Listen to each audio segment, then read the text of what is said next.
What's up YouTube, DMLX here today, here giving you guys a review of Thor Ragnarok. Now Thor Ragnarok is about Thor being imprisoned on the planet THOR, where he has to compete in a gladiatorial contest against the Hulk, and is in a race against time to prevent the all-powerful Hela from destroying Asgard. And I gotta say, this movie was entertaining from start to finish.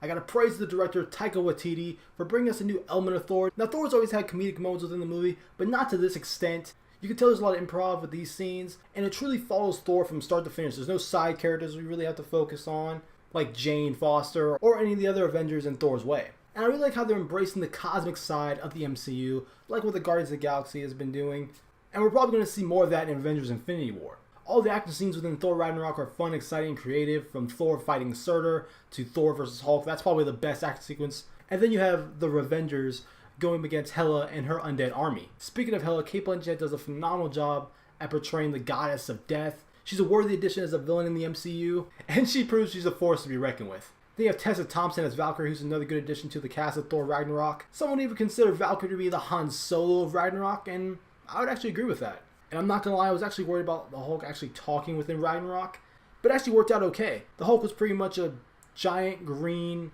raging 5-year-old, which provided some comedic and heartwarming moments between Hulk and Thor. And then there's the Thor and Loki relationship, which has been consistent throughout the MCU. It's always this love and hate relationship between one another because they are brothers, but they're still at odds with one another because of what Loki has done in the past. But even in Ragnarok, when they're allies or enemies, the film still manages to keep us invested in that relationship and ultimately see how it unfolds by the end of Ragnarok. And then you have Jeff Goldblum as the Grandmaster. He's a great addition to the cast as well. I love his Goldblum-isms, if you will. I hope we get to see his character interact with the Collector in a future Marvel film. And as for the negatives in Thor Ragnarok, there are a lot of jokes in this movie that honestly fell flat for me.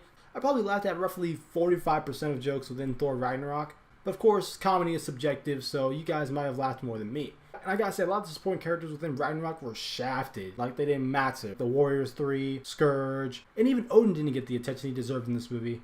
And then there's Korg, which I thought was a character that took me out of the movie. Every time he started talking, couldn't take him seriously. I know you're not really supposed to take him seriously. I mean, he's just a giant rock monster. And when a lot of the serious moments take a turn for the worse, the emotional weight that comes with it isn't there. Instead, it feels rushed or brushed over. I don't want to go into spoiler territory, but certain characters and certain events that happen in the movie, they just didn't hit me as well as I wanted them to. For me, that's what really hurts the movie. But overall, Thor Ragnarok was one of the most fun, energetic, and entertaining films in the MCU, with bombastic action sequences. I really enjoyed the direction of taking Thor on this adventure into this visually stunning cosmic world. The character development of Thor, Hulk, Loki, and Valkyrie are great. Hela is a worthy addition as a villain in the MCU. But Ragnarok is held back by dramatic moments not providing the emotional weight that is needed to be conveyed, and there were certain characters that were poorly developed or just broke the overall immersion of the film. And there was some questionable CGI, but I didn't lose any sleep over it. So I'm going to give Thor Ragnarok a 7.5 out of 10. And if I had to rank the 3 Thor films, I probably would go with Thor Ragnarok just because how entertaining it was. Then the first Thor, and of course Thor the Dark World being the worst. But let me just think in the comments down below about Thor Ragnarok. Did you enjoy the film? If you enjoyed the video, make sure to hit that like button. Really helps me out. Subscribe for more content from me on Thor and other films in general. I'm DMLX. I'll see you in the future.